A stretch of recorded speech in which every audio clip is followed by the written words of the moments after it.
Julle raai wat? Dis julle favourite, Frisky Mariski, en is alweer tyd van die in a nutshell.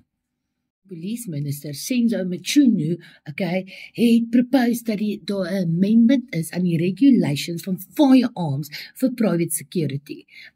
En julle, dit spel disaster for the everyday South African.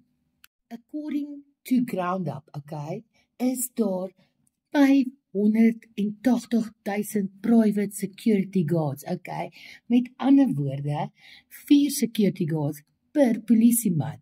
En soos wat julle weet, is dit nie 'n geheim nie, Hoeveel keer word daar gesê, daar's nie genoeg polisie op die grond nie, en.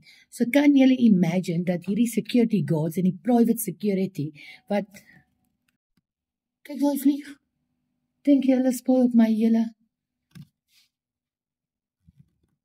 Terug na die Groundup artikel van Oktober 2024, Daarin sê hulle dat 2.2 miljoen firearms geown is deur 502 state entities, Met ander woorde, wat hulle hierso try uitspel, is dat polisie of state entities minder as 30% van die vuurwapens besit. Daar word ook geëstimeer dat daar ongeveer 1800 vuurwapens van hierdie 2.2 miljoen firearms, wat net 30% van die totale firearms wat aan die polisie en die weermag se behoort missing gaan per jaar. Nog 'n interessante feit wat hulle in hierdie artikel gelys het, is dat firearm-related murders van 23 per dag gestyg het na 34 per dag in die financial year van 2021/2022. Ek wonder na hoeveel toe het dit nou al gestyg.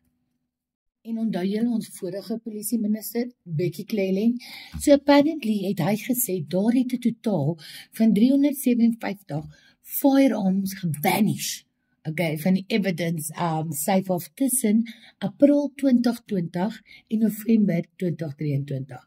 Maar die artikel sê verder dat dit onmoontlik is, want van hierdie opgeslag was al meer as 100 uit een stoorkamer missing.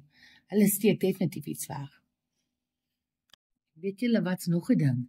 Daai Clearly is baie stil van dit hy nie meer minister is nie, Nee? Nog 'n interessante stat wat hulle hierby gegooi het, is dat 63,500 licensed firearms wat aan civilians behoort tussen 2013 en 2023 stolen/lost is. En 60% van hulle was maar recover. Gemaakie wiskunde. Daar's baie guns oralste, julle. Julle is een van die partye wat dadelik opgespring het en gesê het, hierdie is 'n klomp kak. Sorry vir my taal, maar die is bietjie hektiek. Was die Vryheidsfront, En hulle het gesê hierdie draft regulations sal inwoners meer vulnerable maak aan crime, omdat ons soveel meer security guards het as polisiemanne en ons reeds die fight teen misdaad verloor.